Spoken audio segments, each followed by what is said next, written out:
Muy buenas tardes, compañeros y compañeras. Esta es una nueva actividad en la materia de diseño y gestión de las organizaciones públicas.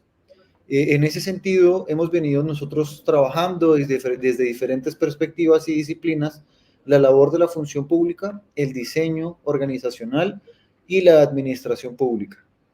Hoy tenemos un invitado especial como los que hemos venido trayendo. Alejandro Quito es licenciado en artes plásticas, es magíster recién recibido de la Universidad de Barcelona eh, y nos ha venido con una propuesta muy interesante y es pensar la gestión cultural como gestión de las organizaciones públicas. Alejandro, muy buenas tardes, te agradezco que te hayas tomado el tiempo de estar con nosotros, es un placer tenerte en este espacio y bueno, todo tuyo, es un placer. Bueno, muchas gracias, Daniel. Muchísimas gracias también a todas las personas que estén, digamos, viendo este video, esta clase, y gracias por la invitación.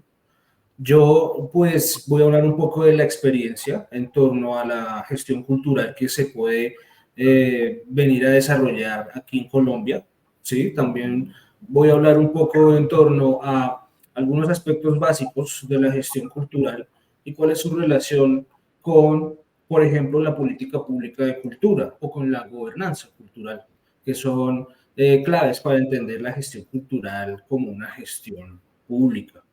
Entonces, bueno, primero que todo, yo soy artista plástico, como lo dijo Daniel. Me gradué de la Universidad Distrital de Bogotá en el año 2017 y más o menos a partir de ese momento, y tal vez un poco antes, dentro de la universidad, pues a uno lo van introduciendo en lo que es, digamos, la gestión cultural, ¿sí? En el sentido de entender cómo el sector artístico y el sector cultural se administra desde distintos aspectos, tanto públicos como privados, ¿no?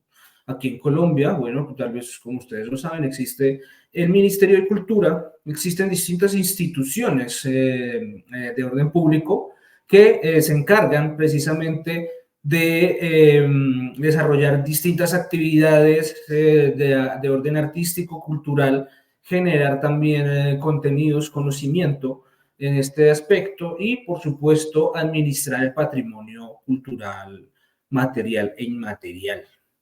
¿Cómo podemos entonces desde la gestión cultural acceder a ciertos recursos, que realmente también es una de las partes importantes en torno a la gestión cultural, que es el acceso a los recursos públicos en este caso? Y es por supuesto que a través de los programas como por ejemplo la carpeta de estímulos, que es un programa que surge aquí en Colombia a partir del gobierno de Juan Manuel Santos. Entonces, esta es una carpeta que se financia a través de la estampilla Procultura, ¿sí? Que es a su vez una manera de recaudar impuestos y encaminarlos hacia el trabajo de los artistas y las artistas en Colombia.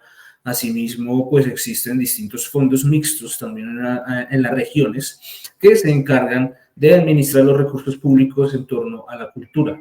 Por supuesto que existen grandes dificultades en el tema público con respecto a la cultura en Colombia, en Boyacá, en el sentido de, primero, una falta de recursos, una falta de asignación, más bien presupuestal, por parte de las administraciones tanto locales como nacionales en materia de cultura, ¿sí? Eso limita el acceso de recursos públicos para los gestores culturales y para los artistas que busquen generar también ingresos a partir de sus actividades culturales, cualquiera que sea, ya sea exposiciones de artes plásticas o conciertos de música o talleres de literatura, etcétera, etcétera. Y por supuesto que eso es una gran dificultad que tenemos acá en Colombia con respecto a la gestión cultural en materia de recursos públicos. Por otro lado,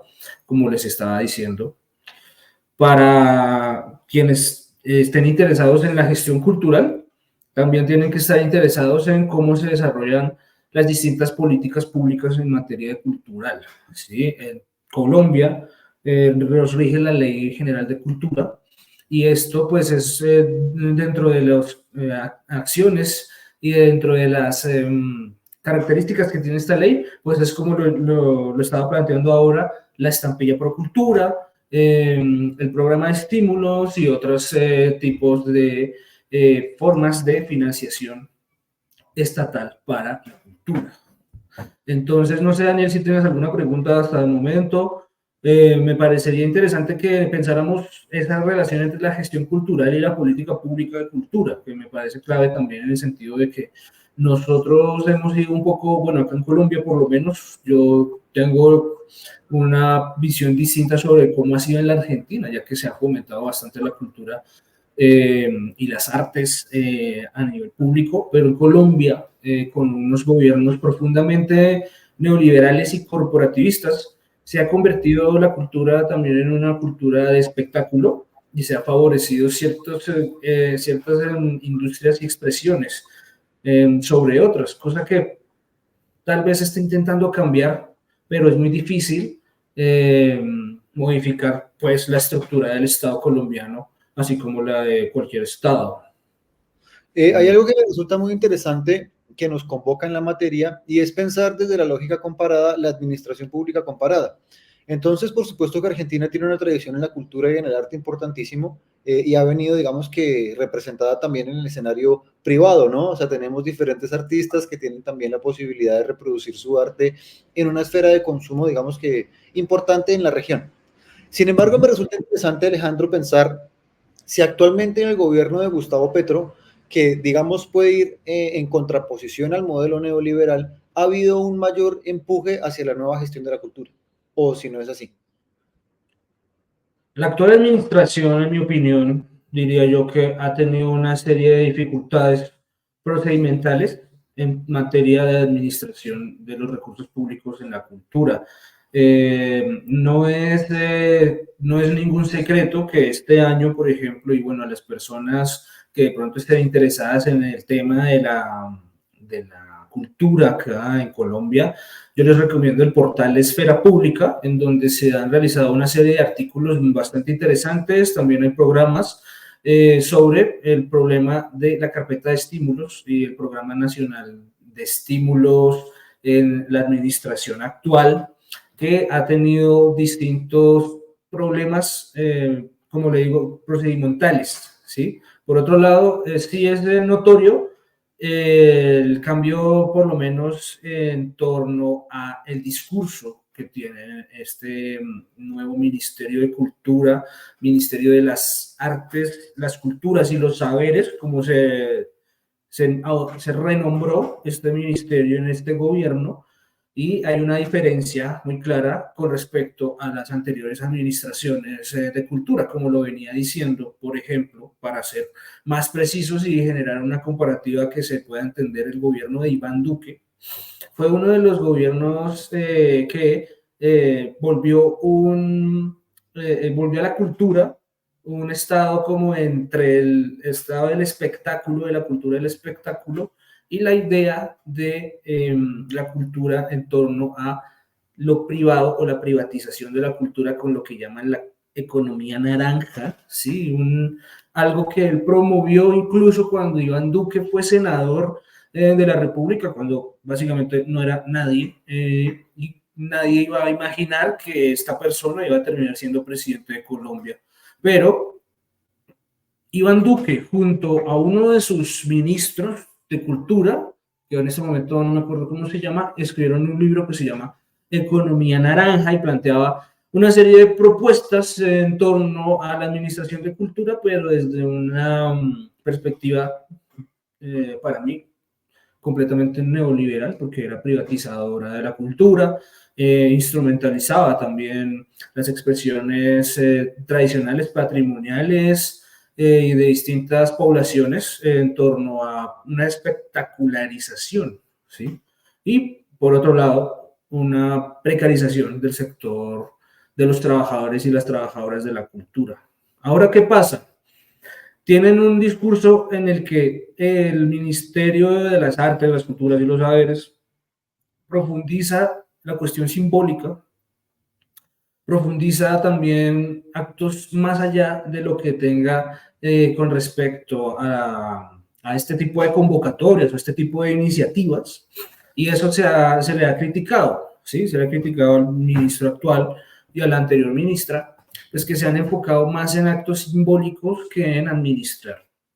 Eso ha sido pues una dificultad para el gobierno, pero sí es de reconocer que hay una línea distinta en materia de entender la cultura o las culturas, y también de entender que este espacio del Ministerio de Cultura también va más allá de unos programas y unas becas que también son importantes.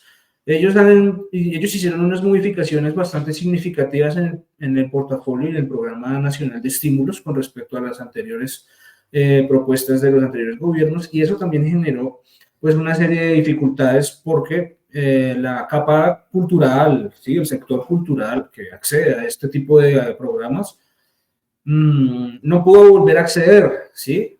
Pero por otro lado sí hubo una inclusión en torno a distintas poblaciones que antes habían sido relegadas del plano cultural, incluso del plano estatal, con estas becas, ¿sí? Muchísimas becas para poblaciones indígenas, para afro, para todo el tema ambiental y para gestiones también con respecto a implementar el proceso de paz. Ha sido como algo de reconocer, y también aumentó el presupuesto dentro del plan de desarrollo en materia cultural. Pero, vuelvo y digo, siguen habiendo problemas porque, a pesar de eso, sigue habiendo una lógica muy del espectáculo, muy neoliberal, y sobre todo que es un debate que está habiendo actualmente en el Congreso con respecto al centralismo de Colombia. Eso también ha afectado todo el tema de la gestión pública cultural. Bien, tuvimos en la clase hace poco a un abogado especialista en derecho administrativo dentro de otras ramas que nos contó en la clase cómo era la infraestructura del funcionamiento del Estado colombiano, que resultó interesante porque muchas de las cosas que estás diciendo, digamos que ya en clase las habíamos planteado. Yo tengo una postura en la que creo que la política pública en el caso colombiano y en el caso latinoamericano ha estado relegada al legalismo. ¿Y a qué me refiero? A que la mayoría de nuestros hacedores de política pública, han sido en su mayoría abogados. Y creo que ha llegado el momento en donde tienen que pensarse diferentes disciplinas expertas en cada uno de sus diferentes ámbitos para poder desarrollar realmente una política pública que cumpla con objetos específicos de desarrollo. ¿Cómo crees tú, Alejandro, la reflexión que hago? ¿Es necesario dejar esa tradición legalista donde son los abogados aquellos que hacen la política pública, y es necesario darle voz a nuevas disciplinas o a disciplinas que se han pensado lo público, por supuesto? Pues yo pienso que hay que generar primero una pedagogía en torno a las leyes, ¿sí? Pienso que a veces o la gente que hace arte cree que eso no le toca aprender, ¿sí? Claramente, una abogada tiene unas ventajas en esa materia, ¿sí? Por otro lado, no considero que sea un abogado una persona idónea para generar gestiones culturales adecuadas, a menos que esa persona abogada pues tenga también una cercanía con la cultura, ¿sí? Yo conozco abogados que hacen arte, ¿sí? Yo conozco abogados que hacen música, y asimismo no conozco artistas que Que hagan sepan leyes, de leyes. claro. Entonces, por supuesto que quienes hacen la gestión cultural son quienes deben también hacer la tarea de administrarlo, en mi opinión, ¿sí? Una persona, por ejemplo, un secretario de cultura, por ejemplo, digamos, para dar un contexto acá local, un secretario de cultura debería ser un gestor cultural, debería ser una persona que esté cercana al tanto a la comunidad como a su actividad, tanto profesional como incluso su visión de la vida tiene que tener a la cultura pues como una forma muy prioritaria. Han habido muchos casos en los que uno ve más es que estas carteras de cultura, y eso se ve en las regiones mucho, por ejemplo, que las carteras de cultura son parte de una estructura clientelista, ¿sí? Donde prima es la cercanía o el favor del grupo político regional, del clan político, y así lo hemos visto acá, y eso también es un gran problema en la administración pública en general, la corrupción, básicamente, y asimismo, eso también pega dentro de la cultura. Por eso yo pienso que si alguien quiere ser gestor cultural, sí tiene que saber tener una base legal, pero a la vez estoy de acuerdo con que un abogado que no tenga nada que ver con la cultura o con el sector o con las artes, no debería ser tampoco, o debería formarse en eso, si pretende generar ese tipo de acciones. Bien, esto es muy interesante. Acá en la Argentina yo tengo la suerte de trabajar en el IFTS, el Instituto de Formación Técnica de la Ciudad de Buenos Aires, en el número 12, en donde hay diferentes tecnicaturas y es muy interesante porque se nuclea la tecnicatura de gestión parlamentaria, la tecnicatura de gestión cultural y la tecnicatura de administración pública, de la que creo muchos estudiantes actuales atravesaron por esa formación. En este espacio, acá en la Argentina, se logra nuclear este tipo de formaciones para poder hacer un debate, si se quiere, interdisciplinario más rico. Y esto lo traigo a colación porque hace poco tuve la oportunidad de estar en el primer Congreso Internacional sobre el futuro de la administración pública, realizado acá en el Senado de la Argentina y en la legislatura. Y una de las cuestiones que me resultó a mí muy interesante es que aquellos que están hablando de la gestión de la tecnología de cara al futuro, en su gran mayoría son abogados. Y una de las cuestiones que yo planteaba es que uno de los problemas que tenemos para la legislación o para el control regulatorio, en particular de las políticas digitales o de las políticas públicas digitales, en mi campo en particular, la regulación de la inteligencia artificial, está en manos de abogados, pero los abogados no entienden la complejidad de los algoritmos, no entienden la opacidad misma de la lógica de la nube, no entienden la lógica, o si se quiere, puede que exista un trasfondo legal muy interesante, pero la tendencia en América Latina es en donde los abogados tienen una preponderancia para la toma de decisiones de lo público en un ecosistema que ha cambiado, que es el nuevo ecosistema digital.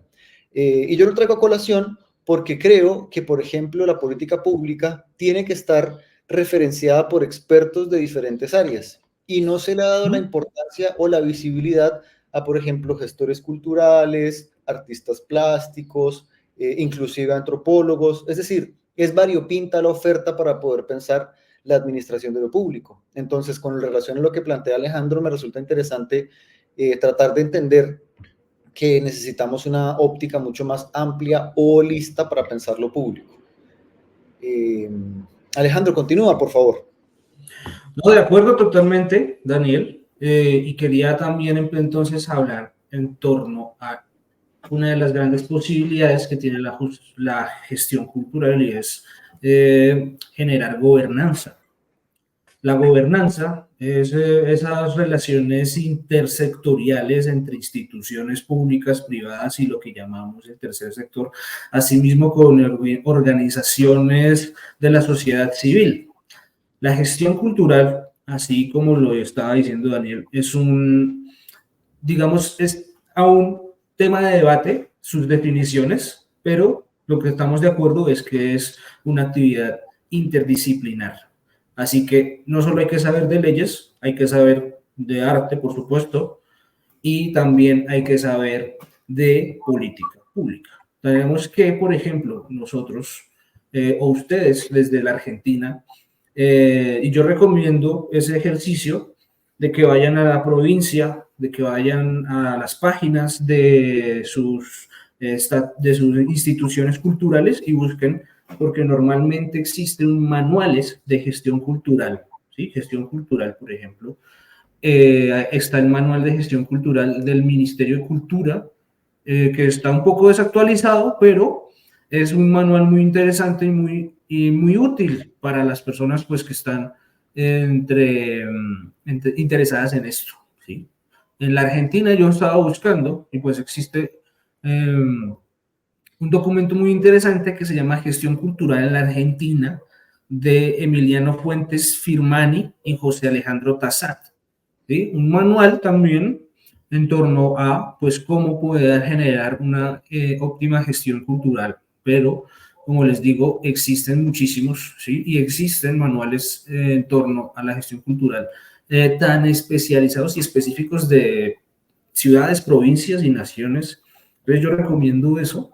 Asimismo, yo recomiendo que también nos leamos las políticas públicas de cultura que nos rigen y generar un análisis crítico también en el sentido de ver si se están aplicando esas políticas públicas en nuestras comunidades. También pienso yo que esta gobernanza, pues lo que genera es un pensamiento situado, como lo hemos hablado también con Daniel y con los otros colegas del CEDI, ¿sí? Un pensamiento en donde el contexto, ¿sí? El contexto, el entorno es lo que se está pensando y asimismo debe pensarse la gestión cultural para generar la gobernanza, que también es muy necesaria en estos procesos. Alejandro, muy interesante la perspectiva que nos planteas. Desde la lógica de la política pública comparada, por supuesto, es un elemento muy enriquecedor porque nosotros, los hacedores de lo público, y en particular ustedes, las administraciones públicos, creo que deben tener una postura holista para poder pensar en la administración de nuestros espacios en una particular coyuntura en la Argentina y en la región, en donde la crisis de la representatividad se está llevando por delante del Estado. Javier Milei dice directamente que el Estado es una organización criminal cuando realmente es una de las organizaciones o la organización por antonomasia que tiene por objeto regular la vida social y el ecosistema social. En ese sentido, me resulta muy interesante el poder traer diferentes invitados de diferentes disciplinas que nos ayuden a enriquecer un poco el debate. Hemos venido trayendo urbanistas, especialistas en ciberseguridad, abogados, especialistas en ideología, no, perdón, en posturas, digamos que de la vinculación con los sectores sociales. Entonces, en ese sentido, invito a que por favor sigan a Alejandro en sus redes sociales. Él es una persona que gestiona lo cultural desde una postura muy interesante que tiene que ver con la posibilidad de hacer política pública. Y no siendo más, Alejandro, te libero. No sé si quieres hacer alguna reflexión más. Bueno, yo pienso que la gestión cultural y la gestión pública, pues debemos empezar a encaminarla pues a generar espacios de integración, ¿sí? Espacios de cooperación, horizontalidad, pero sobre todo ya en materia cultural tenemos que entender que la cultura no es solamente entretenimiento, ¿sí? La cultura no es solamente arte, la cultura es un derecho fundamental. Es un derecho contemplado en la Carta de las Naciones Unidas. Tenemos derecho al acceso a la cultura, tenemos derecho al goce de la cultura y tenemos derecho también a crear propuestas culturales, artísticas, ¿sí? Yo por lo menos me encaminé más en el términos de la comunicación, ¿sí? Hago pues un trabajo de difusión cultural, de divulgación. Tengo un medio, bueno, soy parte de un medio de comunicación alternativo que se llama Emergentes o Arte Emergentes y a través de las redes sociales pues generamos espacios para la divulgación cultural. Esto pues ha sido beneficioso, pienso yo, que para la comunidad, para los artistas locales y para la gente joven sobre todo, que pues quiere abordar y quiere generar también sus expresiones culturales en la ciudad de acá. Hemos realizado un trabajo en torno a lo local, ¿sí? Dando prioridad al arte local y al arte joven, y también a las organizaciones populares. Hacemos también veeduría ciudadana aquí en la ciudad de Tunja. Y en materia de noticias y eso también generamos algunos contenidos. Entonces, esa es solo una forma de también hacer gestión, pero pues por supuesto que existen estos manuales que yo recomiendo que los vean. Existe una plataforma, de hecho, para terminar, un podcast que se llama Gestión Cultural y la plataforma se llama acultura.org, acultura con K. Me parece muy interesante. Habla sobre las políticas públicas, habla sobre qué es el patrimonio cultural, habla sobre los distintos programas de estímulos y eso. Entonces, les recomiendo que lo vayan y lo busquen para que se puedan también ustedes pues meter en esta materia de la gestión cultural. Y bueno, Daniel, muchas gracias igual. Y pues a ustedes, quienes hayan visto este espacio, pues muchas gracias por la invitación. Alejandro, muchas gracias por tu tiempo, muchas gracias por tu conocimiento y tu perspectiva para poder pensar la administración pública, el diseño y la gestión de las organizaciones públicas al calor de pensar la gestión cultural. Recuerden que esta es una actividad obligatoria ya en el final, en el tramo final de la materia. Ha sido un año muy intenso. Yo les pido que nada, no bajemos la guardia, estamos a punto de terminar y nuevamente Alejandro, te agradezco tu participación. Aguante la educación pública en la Argentina. Bien ahí.